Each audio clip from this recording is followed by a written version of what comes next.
juntos novamente para seguirmos com o estudo do livro Obsessão e Suas Máscaras, escrito pela doutora e pesquisadora Marlene Nobre. Processo alérgico, mecanismo de ação. Obsessão é um processo alérgico, interessando o equilíbrio da mente, afirma o médico e instrutor desencarnado Dias da Cruz. Isso está no livro Instruções Psicofônicas. Em sua mensagem, ele lembra a definição clássica de von Pirquet. Alergia é a reação modificada nas ocorrências de hipersensibilidade humana. Os elementos que causam alergia física são chamados alergenos. Existem alergenos exógenos ou endógenos, conforme sejam do meio externo ou interno. Entre os fatores, os alergenos externos, distinguimos alimentos, a poeira, o pólen, os parasitas, as bactérias, etc. Esses fatores atuam como agressores, são os chamados antígenos, responsáveis pelo desencadeamento do processo alérgico. O organismo, por sua vez, defende-se produzindo anticorpos correspondentes para fazer frente à ação dos antígenos. O confronto dá-se na intimidade da célula e, como resultado dele, a liberação de uma substância semelhante à histamina, a substância H, que atua sobre os vasos capilares, as fibras e o sangue, ocasionando distúrbios diversos, tais como a dermatite, a coriza, a asma, o edema, a urticária, a enxaqueca e outros. Dias da Cruz faz um paralelo entre essa reação física e a espiritual. Todos os nossos pensamentos, definidos por vibrações, palavras ou atos, arrojam de nós raios específicos que podem ser bons ou maus. As radiações mentais, na maioria das vezes, apresentam-se como agentes R. Estes são da base da formação da substância H, presente em quase todas as perturbações neuropsíquicas e que usa o cérebro como órgão de choque. A cólera e a irritação, a leviandade e a maledicência, a crueldade e a calúnia, a irreflexão e a brutalidade, a tristeza e o desânimo produzem elevada porcentagem de agentes R de natureza destrutiva que em nós e em torno de nós, tanto exógenos quanto endógenos, suscetíveis de fixar-nos por tempo indeterminado em deploráveis labirintos da desarmonia mental. Para sanar a obsessão nos outros ou em nós mesmos, é preciso cogitar os agentes R que estamos emitindo. E isso porque, quando exteriorizamos correntes de enfermidade e morte, quer atinjam ou não o alvo, voltam-se fatalmente contra nós, segundo o princípio da atração do ímã comum. Como se vê, o pensamento é força determinante que pode destruir ou edificar a felicidade em nossas vidas. O médico Dias da Cruz lembra a passagem de Paulo à igreja de Filipos. Tudo o que é verdadeiro, tudo o que é honesto, tudo o que é nobre, tudo o que é puro, tudo o que é santo, seja em cada hora da vida a luz dos vossos pensamentos. São ensinamentos para não se esquecer. De efeitos físicos. Vamos ver agora os casos de poltergeist. A obsessão pode dar-se no campo físico, como bem lembrou Allan Kardec. Nesse caso, os obsessores produzem manifestações ruidosas e persistentes através de pancadas batidas, transportes de objetos, combustão espontânea e etc.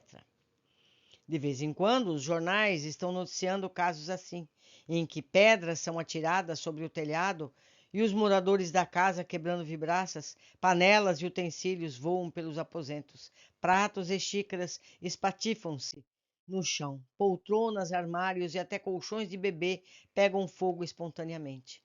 Ninguém encontra o autor de tais façanhas, nem mesmo a polícia, geralmente chamadas nessas circunstâncias, mas que testemunha o seu desconcerto ante o desconhecido. Diante desses fatos, pairam desalento e temor. Vejamos a descrição de um desses casos observados pelo engenheiro Hernani Guimarães Andrade. no livro Poltergeist. A casa em que fomos, dia 4 de setembro, estava num verdadeiro caos. Um odor nauseabundo impregnava o ar.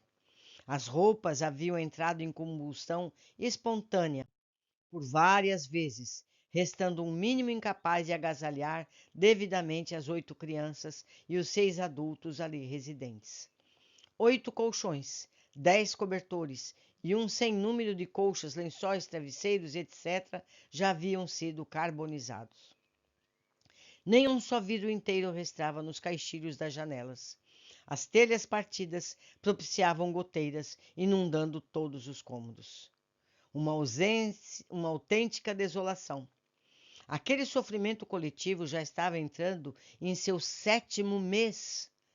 O Instituto Brasileiro de Pesquisa Psicobiofísicas, do qual o Dr. Andrade é presidente, possui em seu acervo as pesquisas casos de poltergeist, semelhantes a esse descrito ocorrido em uma residência modesta da Grande São Paulo.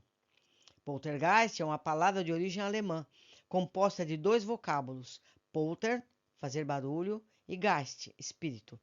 Como vemos, etimologicamente, poltergeist significa espírito barulhento, galhofeiro, desordeiro, indicando que uma entidade de ordem inferior seria responsável pelo fenômeno. Embora o termo já esteja consagrado pela parapsicologia, alguns especialistas de convicção materialista acham-no inadequado, porque não concordam com a intervenção de entidades desencarnadas na sua produção. Vejamos a explicação de André Luiz para tais fenômenos. Isso está descrito no livro No Mundo Maior. Se a personalidade encarnada acusa a possibilidade de larga desarticulação das próprias forças anímicas, encontramos aí a mediunidade de efeitos físicos, suscetível de exteriorizar-se em graus diversos. Eis porque, comumente, somos defrontados na Terra por jovens mal saídos da primeira infância, servindo de medianeiros a desencarnados menos esclarecidos que com eles se afinam, na produção dos fenômenos físicos de espécie inferior, como sejam batidas, deslocamentos, vozes de feição espetacular. Conforme esclarece o Dr. Andrade, a maioria dos investigadores admite que o poltergeist seja provocado à custa de certo tipo ainda de energia produzida por determinadas pessoas vivas presentes no local dos fenômenos. O presumível agente humano, fornecedor da referida energia, é tecnicamente chamado epicentro. Segundo essa hipótese de trabalho, o epicentro não só fornece a energia, como também pode comandá-la inconscientemente. Isso está no livro Poltergeist. O epicentro dos parapsicólogos, em geral, é jovem, participa do fenômeno inconscientemente e não demonstra nenhuma exaustão das forças físicas, embora haja grande produção de eventos. Constatação que André Luiz confirma no trecho acima. Não vamos entrar em detalhes quanto às teorias explicativas das várias correntes da parapsicologia. Cremos que o livro Poltergeist é excelente indicação para quem queira dissecar esses fenômenos obsessíveis, terríveis, que levam o pânico e o desespero a muitas famílias. Relembramos que Allan Kardec, em O Livro dos Médiuns, nos itens 82 a 90, no estudo pormenorizado que faz sobre o assunto, apresentamos, como sempre, orientações seguras. Várias vezes, na Revista Espírita, o mestre de Lyon teve oportunidade de comentar esses fenômenos, muitos dos quais ocorridos à sua época, como o do espírito batedor de Bergzarben, na Baviera, nos anos 1852 e 1853. Me perdoem pelas pronúncias. Quanto à natureza e objetivos desses espíritos na produção desses fatos, tendo entrevistados muitos deles, o codificador pôde certificar-se de que, em sua maioria, não tem outro objetivo senão divertirem-se, e explica. São espíritos mais levianos do que maus, que se riem dos terrores que causam e das pesquisas inúteis que se empreendem para a descoberta da causa do tumulto. Agarram-se com frequência a um indivíduo, comprazendo-se em o atormentar perseguir de casa em casa, outras vezes apegam-se a um lugar por mero capricho. Também não raro exercem por essa forma uma vingança. Em alguns casos, mais louvável é a intenção do que cedem. Procuram chamar a atenção e, por comunicação com certas pessoas, quer para lhes darem um aviso proveitoso, quer com o fim de lhe pedirem qualquer coisa para si mesmos. Muitos temos visto que pedem preces, outros que solicitam o cumprimento em nome deles de votos que não puderam cumprir, outros ainda que desejam, no interesse do próprio repouso, reparar uma ação má que praticaram quando vivos. Isso está no Livro dos Médiuns, no item 90. Kardec aconselha, nesses casos, chamar o espírito perturbador e, através de um bom médium, interrogá-lo.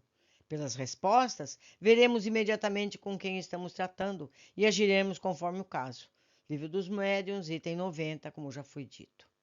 Os espíritos superiores afirmam a Kardec que é necessária a presença de alguém responsável pelo fenômeno, do contrário, eles não ocorrem. Em geral, as entidades agem por vingança ou com finalidade de se divertirem, provocando medo e desespero. Então, meus amigos, a gente conclui que não existe casa mal assombrada onde não existe pessoas, porque esses espíritos não podem coletar ectoplasma onde não há nenhum ser vivo, não é mesmo?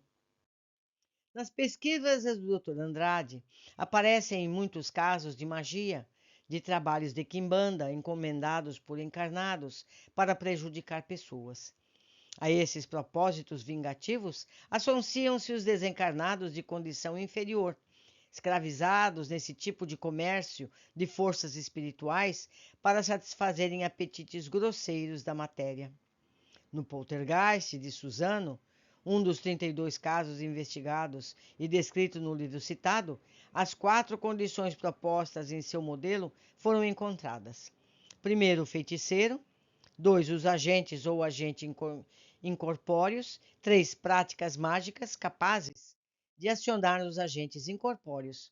E a presença do epicentro no local, ou seja, uma pessoa encarnada que cede o material. Às vezes sem ele saber, né? Geralmente ele não sabe disso. Na parte conclusiva, Dr. Hernani enfatiza: os fatos mostram que o exorcismo dos espíritas funcionou bloqueando a segunda condição, isto é, suprimindo a ação dos agentes incorpóreos. Como dissemos, o leitor poderá descer a detalhes lendo essa importante obra. Para concluir, gostaríamos de ressaltar que esses casos temos ação anímico-espirítica em plena associação, sendo que, em boa parte deles, há manifesta preponderância das almas dos encarnados no comando e aliciamento dos fenômenos. Enquadramos em obsessões espiríticas tais ocorrências, mas podemos transpô-las tranquilamente para o quadro das obsessões anímicas. Esses são os tais fenômenos partilhados que ora se encaixam numa ou noutra classificação, por serem muito tênues os limites de separação entre eles.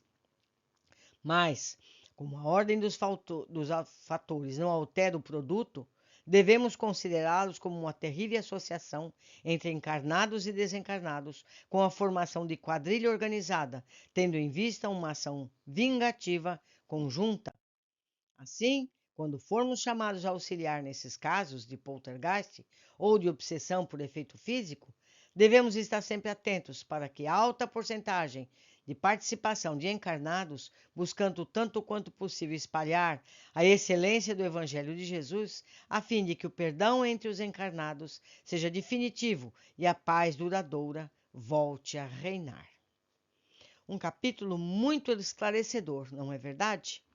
Foi muito bom estar junto com vocês. Eu aguardo possíveis comentários. Um abraço e até breve.